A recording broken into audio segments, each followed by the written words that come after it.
So hello young doctors, in this video we shall be discussing extraction of crude metals from concentrated ore. अब हमने ore को concentrate कर लिया है, उसमें से जितने भी गैंग, सिलीशियस, अर्दी इम्प्योरिटीज उनको निकाल दिया है. अब बारी आती है कि उसी concentrated ore में से मेटल को निकालना in their free state. इसमें दो स्टेप्स होते हैं. पहले स्टेप में हम क्या करते हैं, मेटल के ओर को उसकी मेटल की ऑक्साइड में बदलते हैं, क्योंकि मेटल की ऑक्साइड को रिड्यूस करना आसान होता है. फिर फर्दर इस मेटल की ऑक्साइड को रिड्यूस करके उसमें से मेटल निकाल लेते हैं. तो ये दो स्टेप्स होते हैं. सबसे पहले ओर को किस में बदलना है, मेटल की ऑक्साइड्स में. इसके लिए हमारे पास दो तरीके होते हैं. First process is calcination and second process is roasting. फिर मेटल की ऑक्साइड को मेटल में बदलना है, उसके लिए इसमें कोई रिड्यूसिंग एजेंट डालते हैं जो मेटल की ऑक्साइड को रिड्यूस करे. तो मेटल की ऑक्साइड में इसलिए बदलते हैं क्योंकि मेटल ऑक्साइड को ना यहाँ पे रिड्यूस करना आसान होता है. कार्बन मोनोऑक्साइड के साथ रिड्यूस कर सकते हैं, कार्बन के साथ भी रिड्यूस कर सकते हैं, कोई से भी रिड्यूसिंग एजेंट के साथ इसको हम रिड्यूस करके फर्दर मेटल में कन्वर्ट कर सकते हैं, यानी मेटल को एक्सट्रैक्ट करते हैं इसी तरीके से. सो ओर को ऑक्साइड में बदलने के लिए हमारे पास दो मेथड्स हैं. First method is calcination and second method is roasting. So calcination के लिए क्या करते हैं, उसमें ओर में पहले से थोड़ी बहुत ऑक्सीजन होगी, तो इसलिए उसको एब्सेंस या लिमिटेड सप्लाई ऑफ एयर में इसको हीट करेंगे. फॉर एग्जाम्पल जैसे कि ये कैल्सिनेशन की बात हो रही है, जैसे कि बॉक्साइट ओर है, 2 moles of water. Bauxite ore है, यहाँ पे पहले से ही आपको ऑक्सीजन दिख रहा है. इसको हीट करेंगे जस्ट टू रिमूव वाटर. सो इसमें क्या हो जाएगा, एल्यूमिना अलग हो जाएगा और यहाँ पे क्या बच जाएगा, 2 moles of water. Next is अगर हम लिमोनाइट का एग्जांपल देखें, आयरन की ऑक्साइड है, यहाँ पर भी जो एक्स्ट्रा है वो क्या है, सिर्फ वाटर के मोल्स हैं. सो इसको अगर हम हीट करेंगे ना, तो यहाँ से जो वाटर के मोल्स हैं वो रिमूव हो जाएंगे और जस्ट क्या बच जाएगी, ferric oxide, Fe2O3 will be left. और अगर हमें कार्बोनेट की ओर के साथ भी अगर कार्बन डाइऑक्साइड निकालना है ना, तो वहाँ पे भी हम लिमिटेड सप्लाई ऑफ एयर में या एब्सेंस ऑफ एयर में उसको हीट करेंगे, सो दैट जो कार्बन डाइऑक्साइड एक्स्ट्रा वो निकल जाए और सिर्फ क्या बच जाए, ऑक्साइड बच जाए. सिमिलरली डोलोमाइट के केस में भी CaCO3.MgCO3, यहाँ पे भी इनमें पहले से ही ऑक्सीजन है. ये देखिए ऑक्सीजन है, बस कार्बन डाइऑक्साइड निकालना है, तो उसके लिए इसको जस्ट हीट करेंगे, limited supply of air, only carbon dioxide will be left here. Similarly in the case of malachite, CuCO3.CuOH whole twice, इस केस में भी क्या होगा, कार्बन कॉपर ऑक्साइड निकल जाएगी और क्या बच गया पीछे, वाटर एंड कार्बन डाइऑक्साइड. यहाँ पे दो थे ना copper, so that is why 2 moles of copper oxide will be released. Same in the case of calamine. Calamine is what, calamine is ZnCO3. So calamine के केस में भी carbon dioxide gas remove होती है और सिर्फ क्या बच जाता है, ZnO प्लस यहाँ पे कौन सी वाली गैस रिमूव हो जाएगी, carbon dioxide. So heating in absence of oxygen is known as calcination, and it is done in case of metal carbonates and metal hydroxides और hydrated ore. इनके केस में हम कैल्सिनेशन करते हैं. तो अगर हमने मेटल को एक्सट्रैक्ट करना है कंसनट्रेटेड ओर में से, तो पहले कंसनट्रेटेड ओर को उसकी मेटल की ऑक्साइड में बदलते हैं. मेटल की ऑक्साइड में बदलने के दो मेथड्स होते हैं, कैल्सिनेशन, रोस्टिंग. कैल्सिनेशन हम क्या करते हैं, एब्सेंस ऑफ एयर में या एब्सेंस ऑफ ऑक्सीजन की प्रेजेंस में, मतलब एब्सेंस ऑफ एयर में करते हैं. क्यों, क्योंकि इसके पास पहले से ही ऑक्सीजन है. कैल्सिनेशन ओर जो होती है बॉक्साइड के लिए होती है, कार्बोनेट ओर के लिए होती है, हाइड्रोक्साइड के लिए होती है, उनमें पहले से ही ऑक्सीजन मेटल है ना, दैट इज वाई हम इसको एब्सेंस ऑफ एयर में लेते हैं. लेकिन रोस्टिंग के केस में सल्फाइड ओर होती है और यहाँ पे हमें एयर या ऑक्सीजन की जरूरत पड़ती है, that is why we heat the ore in presence of air. अब यहाँ पे सल्फाइड्स और हो जाएंगी जितनी भी, जैसे कि जिंक सल्फाइड, इसको ऑक्सीजन की प्रेजेंस में हीट करेंगे, this will give zinc oxide and sulphur dioxide. क्योंकि हमने अल्टीमेटली क्या बनाना है, मेटल ऑक्साइड. और क्यों बनाना है, क्योंकि मेटल ऑक्साइड की जो रिडक्शन होती है वो ईजी होती है, दैट इज वाई पहले हमें उसको मेटल ऑक्साइड में बदलना है, फिर उसको रिड्यूस करके उसमें से मेटल निकालना है. लेड सल्फाइड जिसको गैलेना भी कहते हैं, यहाँ से भी लेड की ऑक्साइड बनती है. अगर हम इसमें क्या डालेंगे, ऑक्सीजन का कंटिन्यूस सप्लाई रखेंगे, that means in presence of oxygen होगी ये रिएक्शन. क्यूप्रस सल्फाइड के केस में भी ऐसे ही होता है, क्यूप्रस ऑक्साइड बनेगा and sulphur dioxide gas will be removed. So यहाँ पे क्या हो रहा है, ऑक्साइड में बदलने के लिए we are heating the ore in presence of oxygen. अब ये जो रिएक्शंस है ना, कैल्सिनेशन, रोस्टिंग, ये रिवर्बोरेटरी फर्नेस में होती है. यहाँ पर हम क्या करते हैं, यहाँ पर हम ले लेंगे फ्यूल को हीट करेंगे और यहाँ पे ओर को हीट करते हैं, बहुत ज्यादा हीट करते हैं. अगर वो कैल्सिनेशन होगा, यहाँ पे एयर वेंट्स होते हैं, उनको ब्लॉक कर देंगे, यानी एयर की एब्सेंस में करेंगे रिएक्शन. अगर ये रोस्टिंग होगा, फिर इन एयर वेंट्स को खोल देंगे ताकि एयर की भी प्रेजेंस जो है वो उसकी प्रेजेंस में ये रिएक्शन हो, हीटिंग हो. और हीटिंग होने के बाद कौन सी क्या बने, ऑक्साइड, मेटल की ऑक्साइड बने. मेटल की ऑक्साइड तो बनती है लेकिन कभी कभी क्या होता है, जो मेटल की ऑक्साइड्स बनी है ना, समटाइम्स मतलब उसमें क्या होता है कि फ्लक्स हमें ऐड करना पड़ता है, बिकॉज सम सिलीशियस और अर्थी इम्प्योरिटीज आर स्टिल प्रेजेंट। कभी कभी गैंग अभी भी प्रेजेंट होती है, ऑल्दो हमने कंसंट्रेशन ऑफ ओर वाली प्रोसेस में गैंग को रिमूव किया था, लेकिन कभी कभी कैल्सिनेशन रोस्टिंग होने के बाद भी जो है गैंग के पार्टिकल्स आर स्टिल देयर, तो उसको हटाने के लिए we have to add flux. तो हम फ्लक्स को ऐड करते हैं गैंग में, ताकि गैंग के साथ फ्लक्स मिलकर क्या बनाए, स्लैग। और जो स्लैग होता है ना, स्लैग को हम ताकि रिमूव कर सके, क्योंकि ये मेटल में इनसॉल्युबल होता है और ये लाइट वेट होने की वजह से ऊपर ऊपर आ जाता है। हम इसको स्किम ऑफ कर सकते हैं ताकि सिर्फ मेटल ही बच जाए, यहाँ पे मेटल की ऑक्साइड बच जाए सिर्फ, इसलिए हम उसमें फ्लक्स ऐड करते हैं। अब गैंग के नेचर के पे डिपेंड करता है हम कौन सा वाला फ्लक्स ले रहे हैं। Flux can either be acidic flux और it can either be basic flux. अब नाम से ही पता चल रहा है, क्योंकि एसिडिक फ्लक्स है तो हम किस पे डालेंगे, बेसिक इम्प्योरिटीज पे, दैट मीन्स बेसिक स्लैग पे, या बेसिक इम्प्योरिटी, बेसिक स्लैग नहीं सॉरी, बेसिक इम्प्योरिटी, स्लैग तो बनेगा ना। अब जो बेसिक फ्लक्स है ये किस में डालेंगे, एसिडिक इम्प्योरिटीज में, एसिडिक इम्प्योरिटीज में, ताकि स्लैग की फॉर्मेशन, और स्लैग क्योंकि इनसॉल्युबल होता है तो उसको हम इजीली स्किम ऑफ कर सके लाइट वेट होने की वजह से भी। अब जो एसिडिक फ्लक्स है ना, इसके एग्जाम्पल आते हैं silica, SiO2, this is an acidic flux. अब जो बेसिक फ्लक्स है ना, इसके एग्जाम्पल आते हैं CaCO3, कैल्शियम कार्बोनेट होता है, मैग्नेसाइट, MgCO3, मैग्नीशियम कार्बोनेट, ये बेसिक फ्लक्सेस हैं। नेक्स्ट हीमेटाइट और भी हम इसमें ले सकते हैं, Fe3O4, that is also an example of basic flux. अब इसमें जो है बेसिक इंप्योरिटीज डालते हैं एसिडिक फ्लक्स में। जो बेसिक इंप्योरिटीज है वो हो सकती है मेटल की ऑक्साइड, CaO, FeO या MnO, ये सब हम इसमें डाल सकते हैं। जैसे एक एग्जांपल देख लेते हैं, सिलिका जो है ना, ये कैल्शियम ऑक्साइड के साथ कंबाइन करके बनाएगा CaSiO3 which is a slag.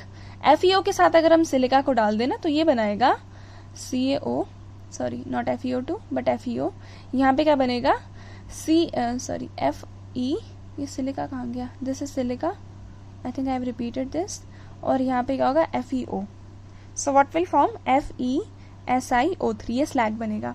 यहाँ पे कौन सा वाला फ्लक्स है, बेसिक फ्लक्स डाल रहे हैं एसिडिक इंप्योरिटीज में। बेसिक फ्लक्सेस ये सारे हो गए। एसिडिक इंप्योरिटीज कौन कौन सी हो सकती है, सिलिका हो सकती है या फॉस्फोरस पेंटॉक्साइड हो सकती है। अब जैसे सिलिका के साथ ही इसकी कॉम्बिनेशन रिएक्शन देख लेते हैं, CaCO3 की, तो ये क्या बनाएगा CaSiO3। अब यहाँ पे कुछ एक्स्ट्रा बच गया, यस बच गया, CO2 तो बच गया, तो CO2 गैस जो है यहाँ पे रिमूव हो जाएगी। यहाँ पे जब ये देखिए ये वाला स्लैग बन रहा है फ्रॉम बेसिक फ्लक्स। दूसरी एक और रिएक्शन देख लेते हैं, MgCO3 के साथ SiO2 plus MgCO3। Now what will happen, MgSiO3 will be formed, जो कि स्लैग बनाए, और कौन सी वाली गैस रिमूव हो जाएगी, carbon dioxide. So this is how this process works, extraction of crude metal. ठीक है, अभी तक हमने मेटल नहीं बनाया, हमने सिर्फ मेटल ऑक्साइड बनाई है। अब मेटल ऑक्साइड क्यों बनाई है, क्योंकि उसका रिडक्शन ईजी है। फिर इसको रिड्यूस करेंगे, कार्बन से भी रिड्यूस कर सकते हैं, कार्बन मोनोऑक्साइड से भी रिड्यूस कर सकते हैं। हमने फर्स्ट वाला मेथड कंप्लीट कर लिया है, दैट इज ओर को किसमें बदल दिया, मेटल ऑक्साइड में, ईदर बाय कैल्सिनेशन और बाय रोस्टिंग। अब मेटल ऑक्साइड को क्रूड मेटल में बदलना है। क्रूड मेटल, अभी तक मेटल प्योरीफाइड नहीं है, इसके बाद हमने क्रूड मेटल में बदलने के बाद रिफाइनिंग भी होती है, that is the last process. So इसमें क्या करते हैं, मेटल ऑक्साइड के लिए, अब आपने पढ़ा होगा ना 10th क्लास में एक रिएक्टिविटी सीरीज होती है, या आपने इलेक्ट्रोकेमिस्ट्री चैप्टर में भी देखा था, हमने एक सीरीज पढ़ी थी, कौन सी वाली सीरीज थी वो, इलेक्ट्रोकेमिकल सीरीज, जो हमें रिएक्टिविटी बताती है एलिमेंट्स की। अगर आपको 10th वाली याद हो ना, तो ऐसे करके हमें स्कूल में याद कराया था, काजल ने कहा कि मंजूर अलीगढ़ जाएगा, फिर पंजाब, हरियाणा, कलकत्ता होकर आगरा आएगा। सो मुझे थोड़े बहुत एलिमेंट्स ऊपर नीचे हो सकते हैं, आप देख लेना इसको। और इलेक्ट्रोकेमिकल सीरीज क्या था, ली के बाप से काका ने मांगी अलमारी, ये मैंने आपको खुद भी कराया था, आप मेरे इलेक्ट्रोकेमिस्ट्री के वीडियोस में देख सकते हैं। अलमारी, मनी, ज़मीन, car, fridge, CD player, cooler, नी तो शादी, postpone, something like that. So अब होता क्या है, जो इसमें ऊपर वाले एलिमेंट्स है ना, आप इसको छोड़िए, इसको देखिए, जो ये ऊपर वाले एलिमेंट्स है ना, दे आर वेरी रिएक्टिव, ये बहुत ज़्यादा रिएक्टिव होते हैं। और फर्स्ट टू ग्रुप के एलिमेंट्स तो आपको पता है ये बहुत ज़्यादा रिएक्टिव होते हैं, they are explosive in nature, air के साथ भी और वाटर के साथ भी। ये जो नीचे वाले होते हैं ना, दे आर लीस्ट रिएक्टिव, बहुत कम रिएक्टिव होते हैं, तभी इतने महंगे बिकते हैं। सिल्वर और गोल्ड जो है रिएक्ट ही नहीं होते हैं और अपने प्योर फॉर्म में रहते हैं। ये जो बीच वाले हैं ना, दीज आर मॉडरेटली रिएक्टिव। अब जो वेरी रिएक्टिव एलिमेंट्स है ना, हम उनको किसी और के साथ रिडक्शन नहीं कर सकते उसकी, सो हम इनके लिए कौन सा वाला मेथड एम्प्लॉय होता है, इलेक्ट्रोलिटिक मेथड। अपने ही सोल्यूशन के साथ हम उसको इलेक्ट्रोलिसिस कर देते हैं। इलेक्ट्रोलिसिस आपने देखा होगा, जिसमें डिसोसिएट हो जाता है कोई ना कोई compound on the passage of electricity. So electricity pass करते हैं और उसके कंपाउंड को डिसोसिएट कर देते हैं। इस तरीके से हम यहाँ पे क्रूड मेटल को अलग करते हैं फ्रॉम इट्स मेटल ऑक्साइड। अब electrolytic method very reactive elements के लिए इन्वॉल्व है, इसको बोलते हैं इलेक्ट्रोमेटलर्जी। और जो मॉडरेटली रिएक्टिव है ना, इनमें हम कोई सा भी रिड्यूसिंग एजेंट यूज कर सकते हैं, कार्बन भी यूज कर सकते हैं, कार्बन मोनोऑक्साइड भी यूज कर सकते हैं एज रिड्यूसिंग एजेंट, क्योंकि रिड्यूस ही तो करना है ना, मेटल ऑक्साइड को क्रूड मेटल में बदलना है। So what are we doing, we are doing just reduction. So हम यहाँ पे क्या लेंगे, कोई ना कोई इन दोनों कोई सा भी रिड्यूसिंग एजेंट ले लेंगे। अब मैं आपको एक ग्राफ दिखाऊंगी, ग्राफ के बेसिस पर हम देखते हैं कौन सा जो रिड्यूसिंग एजेंट है best at a particular temperature. So इधर हम कार्बन लेते हैं या कार्बन मोनोऑक्साइड लेते हैं। इस वाली प्रोसेस को बोलते हैं पायरोमेटलर्जी।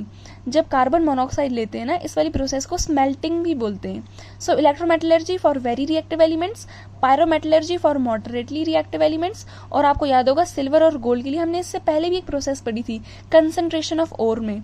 उस वाली प्रोसेस को क्या बोलते थे, मैकआर्थर फॉरेस्ट साइनाइड प्रोसेस। आपको याद है, जैसे कि हमने सिल्वर लिया था ना, सिल्वर का हमने साइनाइड में डिसॉल्व किया था और AgCN2 ऐसे करके सॉल्युबल कॉम्प्लेक्स बना था। अब जो सॉल्युबल, पहले हमने हमारे पास सिर्फ सिल्वर था, सिल्वर से हमने ऐसा सॉल्युबल कॉम्प्लेक्स बना दिया, इसको डिसॉल्व किया, खुद जानबूझ के डिसॉल्व किया ताकि वो ऐसा सॉल्युबल कॉम्प्लेक्स बनाए जिसमें हम बाद में ज्यादा रिएक्टिव एलिमेंट डाल के इसको इजीली रिप्लेस कर सके। अब हमारे पास, अब आप सोच रहे हो कि इसका फायदा क्या है, ठीक है, आपको लग रहा होगा क्या फायदा है इसका, आपको लग रहा होगा पहले भी तो सिल्वर था, अभी भी तो सिल्वर बन रहा है। फायदा है क्योंकि जो पहले सिल्वर था ना, वो प्योर नहीं था, लेकिन जो सॉल्युबल कॉम्प्लेक्स में घुलने के बाद दोबारा से हम इसको रिड्यूस करके बाहर निकालते, डिस्प्लेस करके बाहर निकालते हैं ना, this silver is pure silver. ये फायदा है इसका। पहले हम इसको सॉल्युबल कॉम्प्लेक्स में डिसॉल्व करेंगे, फिर दोबारा से हम इसको क्रिस्टलाइज करेंगे, डिस्प्लेस करवा के दोबारा से निकालेंगे इसको। This process is known as hydrometallurgy and this is used for elements like silver and gold. हमने पहले भी थोड़ा सा इसका हाफ पार्ट देखा था, कंसंट्रेशन ऑफ ओर वाली आप वीडियो देख सकते हैं, वहां पर मैंने बताया था मैकआर्थर फॉरेस्ट साइनाइड प्रोसेस। सो ऐसा होता है, पहले सिल्वर को हम डिसॉल्व करेंगे, फिर उसमें जिंक से डिस्प्लेसमेंट रिएक्शन करके pure silver is extracted. So this is how we extract crude metal from metal oxide. Also सिर्फ यही वाला ग्राफ है जिसके लिए लाइन नीचे की तरफ आ रही है, यानी नेगेटिव हो रही है, बिकॉज यहाँ पे CO बन रहा है फ्रॉम ऑक्सीजन। यहाँ पे क्या हो रही है, एंट्रोपी बढ़ रही है, बिकॉज ऑक्सीजन का 1 मोल ऑफ गैस था, लेकिन प्रोडक्ट में 2 मोल ऑफ गैसेज है। So delta S is positive, plus minus minus, that means delta G is getting more negative. Extraction of metals from ore. So हमने ore में से metal को extract करना है। For that we first convert that into metal oxide, क्योंकि metal oxide से metal को निकालना इजी होता है। हमारे पास 2 मेथड है, कैल्सिनेशन एंड रोस्टिंग। कैल्सिनेशन में हम ओर को ऑक्साइड में बदलते हैं, उसको लिमिटेड या एब्सेंस ऑफ एयर में, बिकॉज उसके पास पहले से ही ऑक्सीजन है, इसलिए हम उसको सिर्फ हीट करते हैं लिमिटेड सप्लाई ऑफ एयर में या without the supply of air.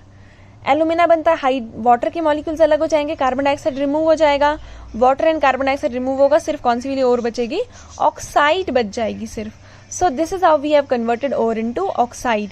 ये मेटल कार्बोनेट्स के लिए कैल्सिनेशन यूज होता है, हाइड्रोक्साइड्स के लिए भी यूज होता है। सल्फर, आर्सेनिक, फास्फोरस की वॉलेटाइल इंप्योरिटीज रिमूव हो जाती हैं। Second process is roasting. Roasting हम करते हैं converting an ore into its oxide by heating in presence of air. इस बार ऑक्सीजन की प्रेजेंस में करेंगे।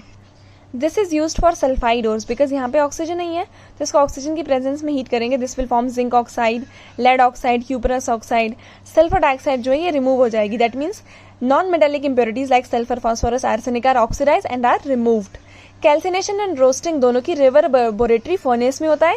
कैल्सिनेशन के केस में एयर वेंट्स को क्लोज कर देते हैं because air is not required, लेकिन रोस्टिंग के केस में एयर वेंट्स को ओपन रखते हैं because air is required. Now what if अगर ऑक्साइड में फिर भी थोड़ी बहुत इंप्योरिटीज प्रेजेंट है, उसके लिए we have to add flux. Flux जो होता है ये इम्प्योरिटीज़ के साथ कंबाइन करता है और उसको स्लैग में कन्वर्ट कर देता है। स्लैग जो है ये इनसॉल्युबल होता है और लाइट होने की वजह से हम इसको ऊपर आ जाता है, हम इसको स्किम ऑफ कर सकते हैं। So this is how we remove gangue at this stage.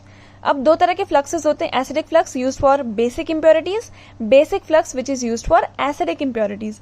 Acidic flux like silica, borax are used to remove basic impurities like lime or metallic oxide CO, FeO, MnO, lime quick lime CaO, slake lime COH whole twice. So silica और calcium oxide ये slag बनाएगा, silica और iron oxide ferrous oxide will form this slag. Now basic ferrous silicate, this is calcium silicate. Now basic flux जो होता है limestone, magnesite, hematite, ये acidic impurities के लिए यूज होता है like silica and phosphorus pentoxide. Silica जो होगा इसके साथ कंबाइन करके स्लैग बनाएगा, carbon dioxide gas will be removed. So this is how we convert ore to its oxide. अब ओर को ऑक्साइड में बदल दिया है। Now we have to remove that oxide into its metal. So roasted या calcinated ore को reduce करते हैं टू मेटल। 3 प्रोसेसेस हैं। वेरी रिएक्टिव एलिमेंट्स के लिए reduction is done by electrolytic method, electrometallurgy. Less reactive metals के लिए suitable reducing agent like coke, carbon monoxide is use, this process is known as pyrometallurgy. और least reactive metals के लिए हम क्या करते हैं, पहले उसको सुटेबल रिएजेंट में डिसॉल्व करेंगे like we have studied in MacArthur Forrest cyanide process. Then उसको डिस्प्लेसमेंट करेंगे जिंक के साथ, तो hydrometallurgy this process is known and this process is use for silver and gold.